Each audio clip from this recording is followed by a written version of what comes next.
It's October 1st, 2007. Game 163 is taking place between the Colorado Rockies and the San Diego Padres. It's in the bottom of the 13th inning, a tie score at 8-8. The winner of this game gets a date with the Philadelphia Phillies in the National League Division Series. This is obviously a must-watch TV baseball game. I mean, who doesn't want to watch a one-game playoff that goes into extra innings?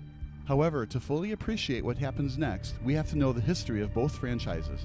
We have to understand that neither of these ball clubs have won a World Series. Even crazier, one of these teams hasn't even won a postseason series. To get a better grasp of this moment, we need to use a time machine. In other words, we need to rewind. The Rockies have Matt Holliday on third base and less than 2 outs. This is crucial because any fly ball to the outfield can theoretically send the Rockies to the National League Division Series on sacrifice fly. However, the mere fact that the Rockies are hosting this one-game playoff is crazy to think about. Back on September 15th, the Rockies were just 76-72. Yeah, you heard me right. Just 16 days ago, the Rockies were barely above 500. So how the heck are the Rockies even tied with the Padres for the National League wildcard spot? As Al Davis would say, just win, baby. Just win, baby. Yeah, the Rockies have sure won a lot of games lately. An unfathomable 10-game winning streak from September 16th until September 27th saw the Rockies go from 4.5 games back of the Padres to just 1. In a twist of fate, the Rockies swept the Padres during that winning streak to get back into the NL wildcard race. But hey, that was just a lucky winning streak, right? There's no way this ball club led by Clint Hurdle could win 2 out of 3 against the first-place Arizona Diamondbacks and sneak into the playoffs, correct? And if you answered anything but yes to those questions, you'd be dead wrong. Arizona ended Colorado's winning streak during Game 1 of the crucial 3-game set, but after dominating the Diamondbacks 11-1 on September 29th, the Rockies held on for a 4-3 win on the last day of the regular season. Nail-biting wins have been nothing new to the Rockies and their fan base. One of their wins during the 12-1 finish to the regular season included a 14-inning victory over the Padres. But have the Rockies simply taken the wild card away from the Padres, or did San Diego majestically crumble down the stretch? Well, it's a little bit of both. Entering MLB game action on September 16th, the Padres were 80-67. They ended up finishing the year at 89-73. So a 9-6 record in their last 15 games is nothing to be embarrassed about from your ball players. But a 3-game sweep at the hands of the Rockies was still pretty bad, especially considering that all 3 games were at Petco Park. Also, the Padres had the Brewers down to their last strike on September 29th, but Tony Gwynn Jr. knocked a game-tying triple off Trevor Hoffman to send the game into extra innings. How brutal irony is that? The son of the greatest Padre ever quite possibly stopped you from going to the playoffs. What gets lost in the shuffle is that the Rockies were actually a third-place team in the wildcard race prior to their incredible finish. The Dodgers were up 3 games on the Rockies after all the games concluded on September 15th. So what the heck happened to the Dodgers? It's hard to exactly say why they simply forgot to play baseball, but their final record speaks for itself. On September 15th, the Dodgers were 10 games over 500. By September 30th, the team barely finished with a winning record at 82-80. You can't make this stuff up. The Dodgers went from 79-69 and just 1.5 games back on San Diego for the wildcard spot to finishing 7 games back of both Colorado and San Diego. Colorado literally had to sweep Los Angeles to knock the Dodgers out of the playoffs, and the Rockies did just that from September 25th until September 27th. The Dodgers might be known for playoff choking nowadays, but late-season chokes are nothing new to the Dodger faithful. Anyway, back to the Padres and Rockies. The Rockies were 12-1 down the stretch, but a minor choke job by the name of Ron Burgundy allowed Colorado to host a 1-game playoff. The Padres were 2 games ahead of the Rockies on September 29th, meaning they just had to win either of their next 2 games against the Milwaukee Brewers or one Rockies loss the next 2 days clinched a wild card spot for Bud Black's team. The 2007 Milwaukee Brewers were actually in first place of the NL Central Division during most of the regular season, but a late surge by the Cubs, as well as a collapse, saw the Brewers outside of the playoffs for yet another year. They still played spoilers, though, and after dispatching the Padres in 11 innings on September 29th, the Brew Crew disallowed September 30th from being the Padres' clinch day. A very convincing 11-6 win for Milwaukee as the Padres had to fly from Milwaukee to Denver for a National League West grudge match. Just like that, Game 163 determined who would win the National League wild card. This was huge for Rockies fans as their favorite baseball team hadn't sniffed the postseason since 1995. Colorado began as an expansion franchise in 1993, and the Rockies earned the first ever NL wildcard spot in 1995. The Rockies fought hard in the division series against the Atlanta Braves, but the eventual World Series champion Braves took care of the Blake Street Bombers 3-1. But since then, the Rockies have always found ways to lose games. More importantly, it's their pitching staff who seemingly always lets them down. Even when the Rockies won the wild card in 1995, you probably don't know any of their starting pitchers. Kevin Ritz, Bill Swift, and Marvin Freeman were arguably their three best pitchers that season. Colorado was so desperate for starting pitching help that they signed Mike Hampton to an unreal 8-year, $121 million contract after the 2000 season concluded. All of the money in Major League Baseball is guaranteed, by the way, so why would the Rockies sign a pitcher to an 8-year deal? Simply put, it's hard to find free agent pitchers who want to pitch in Coors Field, the home ballpark of the Rockies where the ball hits the mile-high wind and sails out of play. If you don't remember Mike Hampton playing for the Rockies, you're not the only one. He only lasted 2 years in Denver, with his last season being a dreadful 6.14 ERA and opponents batted .313 against him. So for the Rockies to be successful, they usually need to outslug teams. But that wasn't exactly the case in 2007. Jeff Francis won 17 games for the Rockies this season. Ubaldo Jimenez was on this team, and the relatively unknown Aaron Cook posted an ERA under 4.2. In a nutshell, this surprising Rockies team can play a little small ball and outpitch teams as well. But tonight has been anything but a pitcher's duel. In a typical Coors Field shootout, the Rockies blew an early 3-0 lead. The San Diego Padres swiftly answered with 5 runs in the top of the third, and it looked like the Padres finally hit their stride in this do-or-die playoff game. And while the Rockies are unknown for playoff success, the history of the San Diego Fathers isn't a happy story either. The Padres have been to the World Series twice, but they've only been to the postseason a grand total of 5 times coming into tonight. Since joining Major League Baseball in 1969, the Padres have mostly been an afterthought in the National League West. Coming into the 2007 MLB season, Bruce Bochy had enough with postseason disappointments, and he left for greener pastures in San Francisco. Some Padres fans felt it was treason, as Bochy led the team to division titles in 2005 and 2006. While they were back-to-back NL West crowns, the 2005 team barely finished with a winning record, and after being swept by the Cardinals in the NLDS, Bruce Bochy's team finished the year under 500 at 82-83. The 2006 squad was much better, but those pesky Cardinals were still too much for San Diego to handle. San Diego had home field advantage for the division series, but Bochy's crew only scored a single run in their first 2 postseason games. The offense was slightly awake when they entered Busch Stadium. A 3-1 win in Game 3 gave San Diego fans new hope, but it was quickly taken away during Game 4. 6 unanswered runs by St. Louis gave the Cardinals the series win and yet another postseason disappointment in Southern California. Bud Black took the 2007 job after Bochy left for the hated Giants. Led by NL Cy Young winner Jake Peavy, the Padres were in first place in the NL West as late as September 3rd. Peavy got the nod for this one-game playoff. It was his turn in the rotation since he hadn't pitched since September 26th. But for whatever reason, the best pitcher in the National League was anything but clutch tonight. 3 straight Rockies got on base to start off the bottom of the first, and after Yorvit Torrealba cranked a bomb to left field, the Rockies led 3-0 after 2 innings of baseball. Starting pitcher Josh Fogg was sent out in the top of the third to preserve the lead, but he simply wasn't up for the task. Peavy helped out his own cause with a leadoff single. Brian Giles found his way to first base with a walk, and after Scott Hairston hit a single to load the bases, Adrian Gonzalez emptied them with a game-changing grand slam. Fogg still couldn't settle down after the grand salami. Khalil Green and Josh Bard both got on base via the hit, forcing Fogg to intentionally walk Jeff Blum to load the bases. Brady Clark then made a solid contact with a ground ball to shortstop, and his speed forced the Rockies to just get the force out at second base. Just like that, it's now a 5-3 lead for Peavy and the Padres. Matsui didn't get anything on this throw. Blum was all over him. He was a little off balance after he came across the bag to make the throw. But Peavy just couldn't keep the ball out of the ballpark. The Rockies cut the deficit down to 1 after Todd Helton belted the baseball to right center field and gave his home fans a lucky souvenir. An amazing game so far. It's not even the top of the 4th yet, and we've already seen 3 home runs, including a grand slam. Fogg was able to get a 1-2-3 inning in the 4th inning, but Hurdle wasn't pleased with his pitcher. He gave up 10 fly balls on a night when the wind was clearly blowing out, so he decided to go to his bullpen early. Peavy wasn't much better than Fogg tonight as the Rockies tied up the score in the bottom of the 5th. An early holiday for Rockies fans as Matt Holliday singled in Tulowitzki for a 5-5 tie. Black was still confident in his young fireballer though, so he sent Peavy on the bump for the 6th inning.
Benet Academy Red Wing.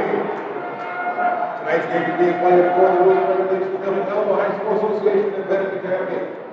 We ask that all attending from themselves and marriage of sportsmanship both on the court and in the stands. We ask that you respect the coaches, the athletes, and spectators sitting around you, and all the calls made by our officials. In other words, take responsibility for enacting and make this a pleasant evening for everyone. Remember, support a winning attitude at all times. This time, we ask you to please rise and face the flag and join in the singing of our national anthem. Fun tonight by Benet Academy sophomore Isabella Oliveras.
As we start with tonight's contest, first for the visitors from Patrick High School.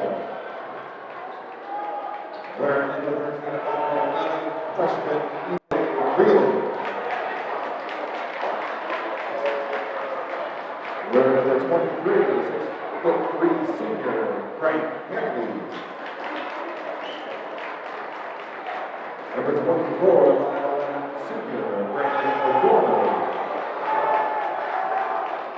This is what number 30, Thomas Brown.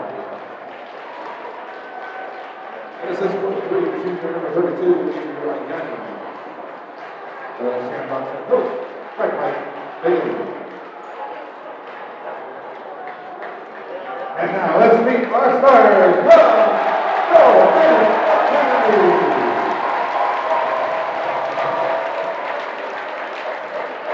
6'3", junior number 3, Brady Hunter.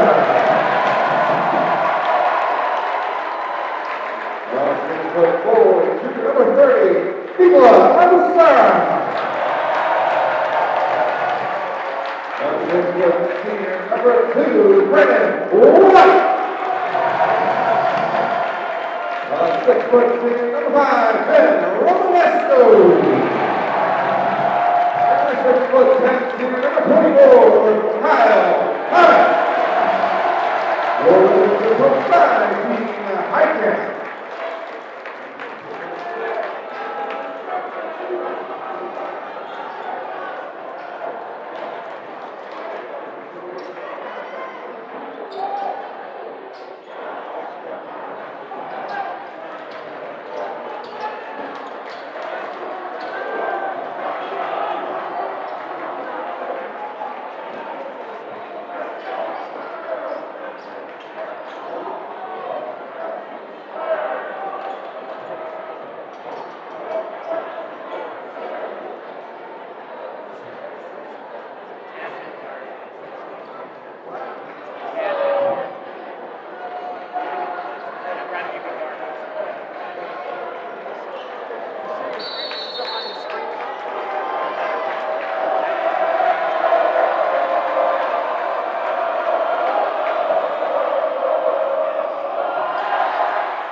up to 23. Brian Kennedy is first.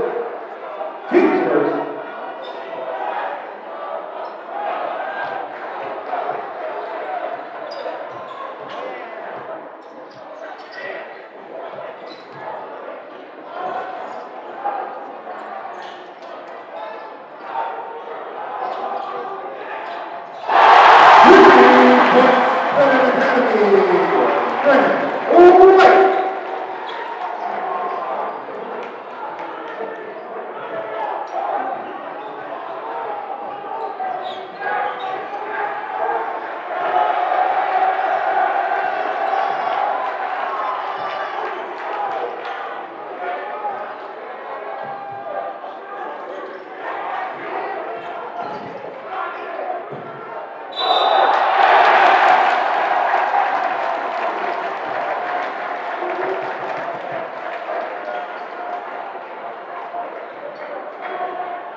Second round number 5, let's go. His first, team first.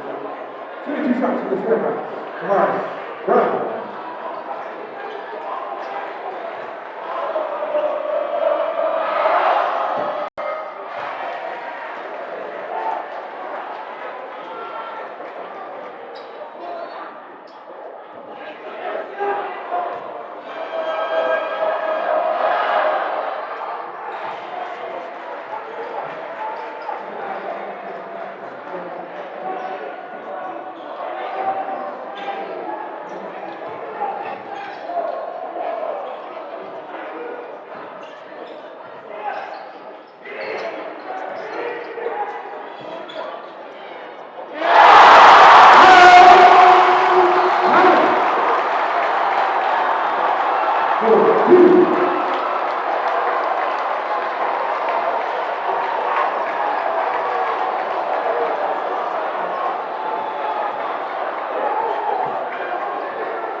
Shamrocks round number 3, Tomas Brown. His first, team second. 22 shots for the Academy, grade 8, 25.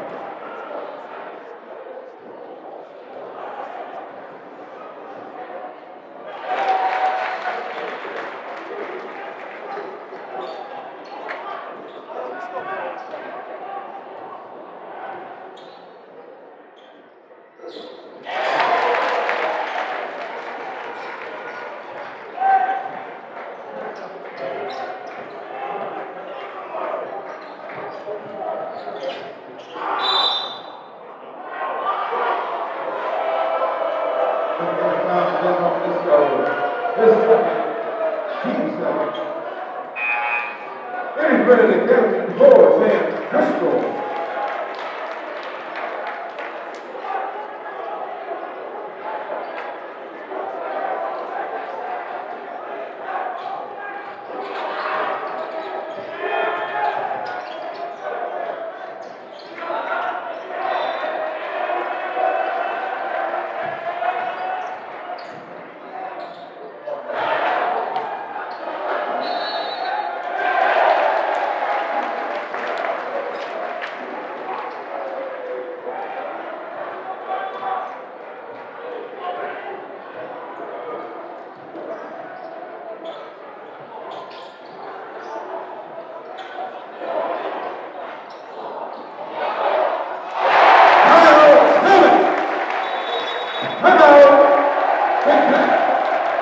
Third, second timeout.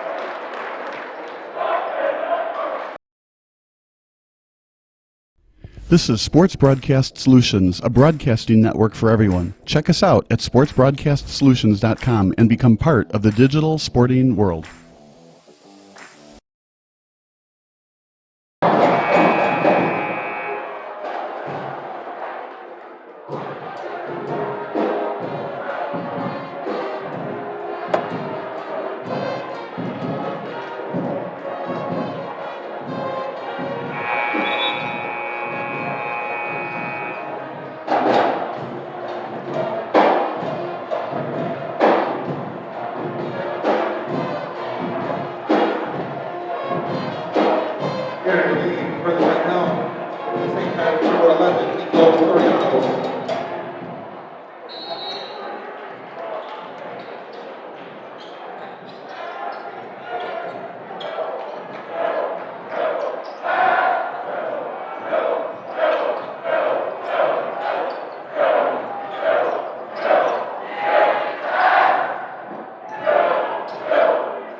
Officials timeout.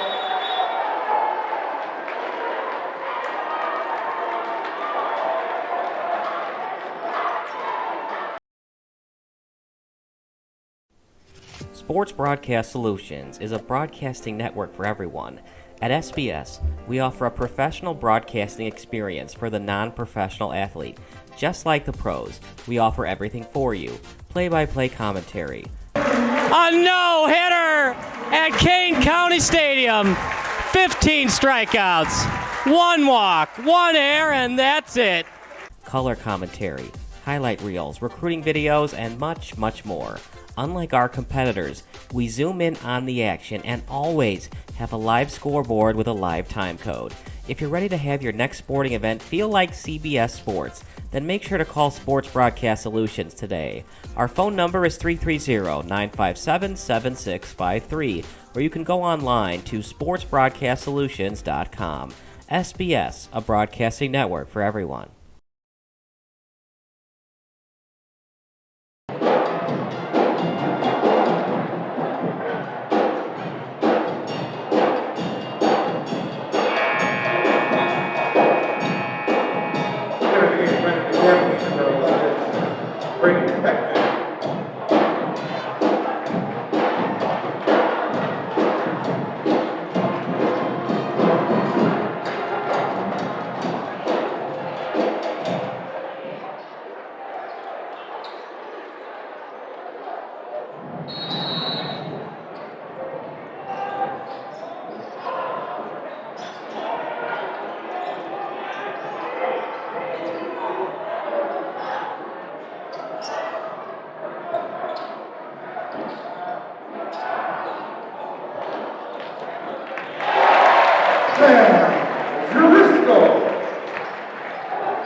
Semifinal 23, Brian Benet, and second team third.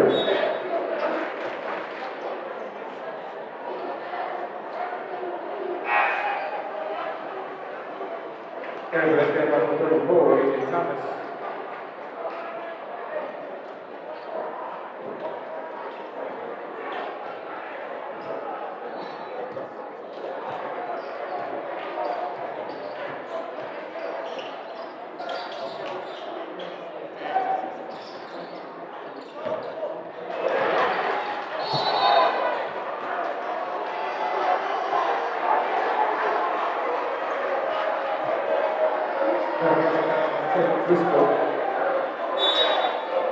Every for the Red Wings, the first time taking number 1, breaking the defense Benet.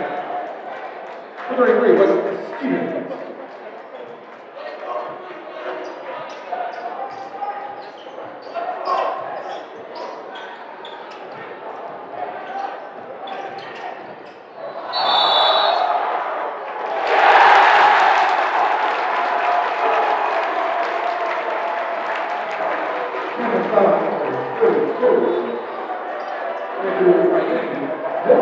Team score.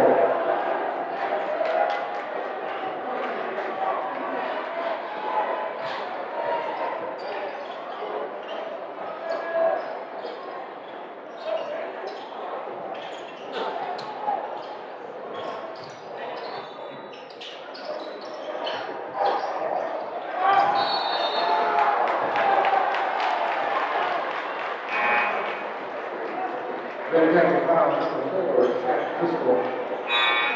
Returning for the Shamrocks. E.J. Greenland. Third minute after that from Mexico.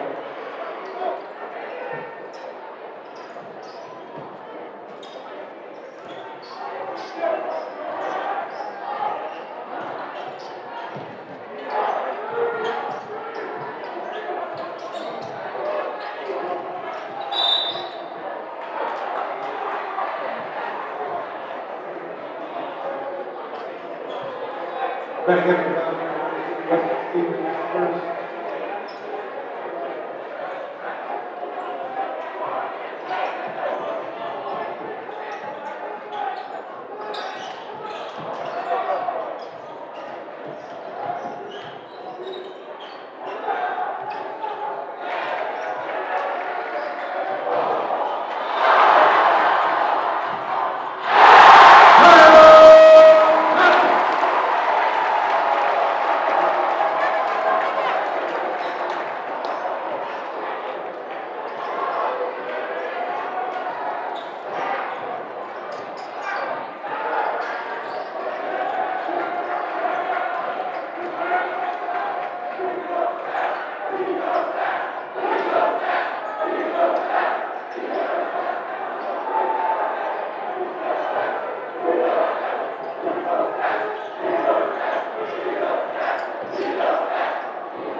Brown, against 18, St. Pat.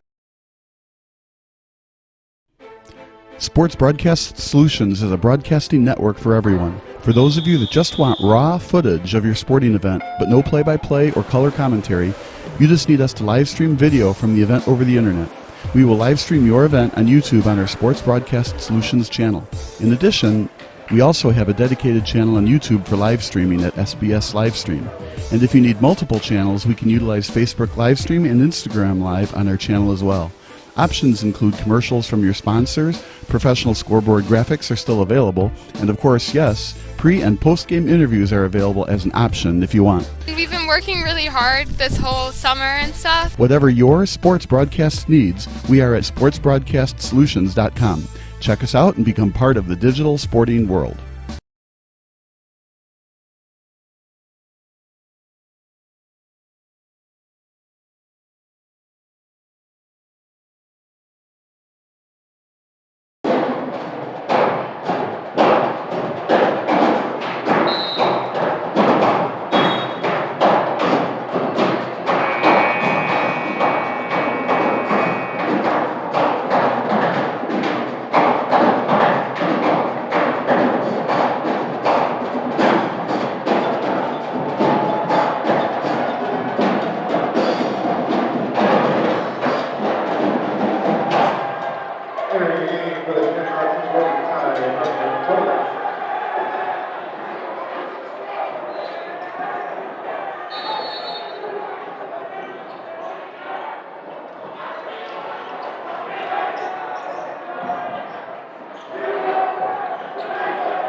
Chairman Charlie number 30, Paris Brown. This is that team's fed. Shooting 2 shots better than Academy, Kyle Thomas.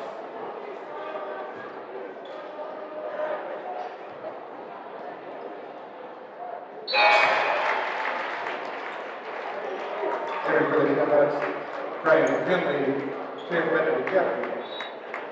Chico Salazar, Freddie Cookville.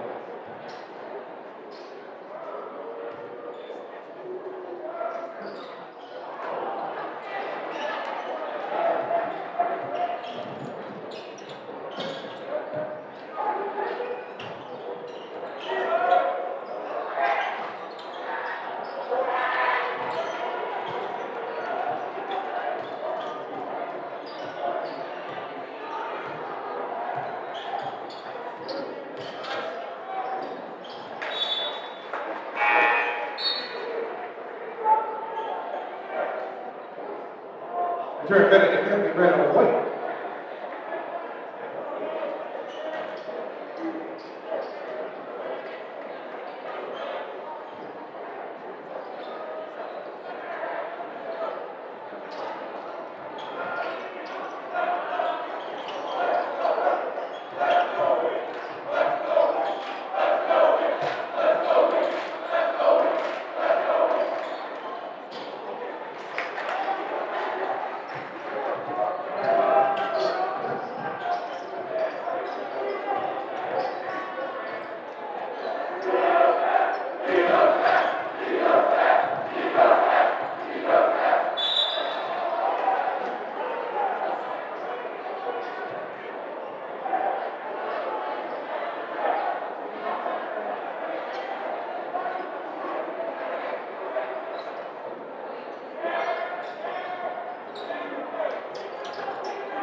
Sports Broadcast Solutions is a broadcasting network for everyone.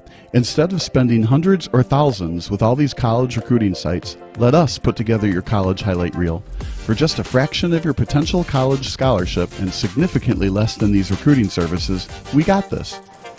In addition, we put together highlight reels for teams, including high school, your club team, or travel team. My teammate gave me a great pass, and I just took it. The other team slashed me, took the opportunity, saw where the goalie was weak, and I just shot it there. Solon, O'Connor, and Marsh back on defense, and Marsh gets a blowout. We got a breakaway at 2-0. A shot, and a goal! So 3-3. The power play was officially over. Whatever your sports broadcast needs, check us out at sportsbroadcastsolutions.com. Check us out and become part of the digital world.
Thank you, Mike Johnson.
Sports Broadcast Solutions is a broadcasting network for everyone. We broadcast sporting events for people of all ages, including adult leagues, high school leagues, and kids. Complete with professional-looking graphics, broadcasters, color analysis, and commercials. We do pre- and post-game interviews with the players. In addition, Sports Broadcast Solutions does highlight films, including college recruiting reels, highlight films you'd see on sports news programs, and just simply highlight films for fun. Sports Broadcast Solutions also provides raw footage and live streams if you'd like. Subscribe to us and listen to our professional talk videos about relevant topics in the pro and college ranks. Whatever your sports broadcast needs, contact us at sportsbroadcastsolutions.com and become part of the digital world.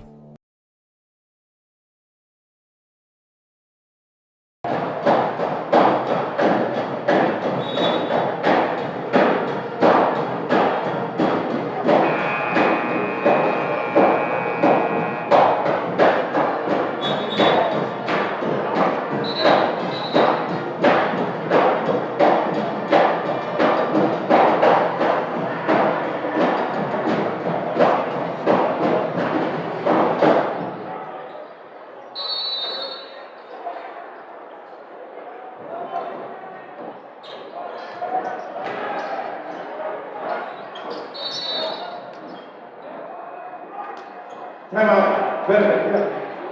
Third is like a timeout.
Missing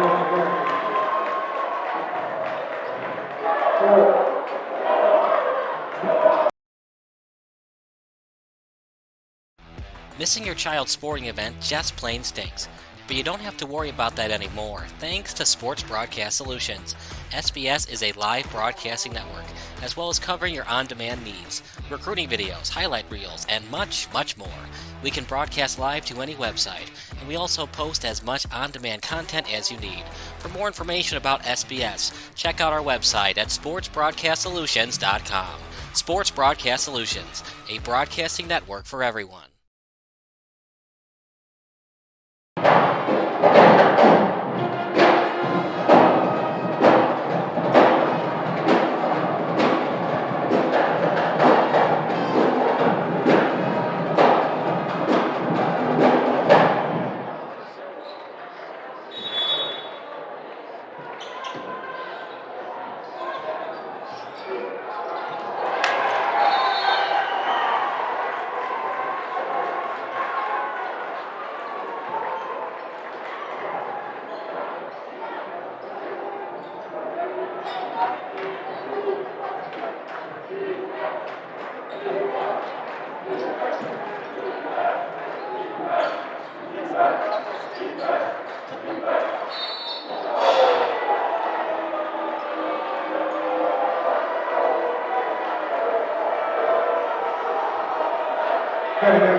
Halftime score,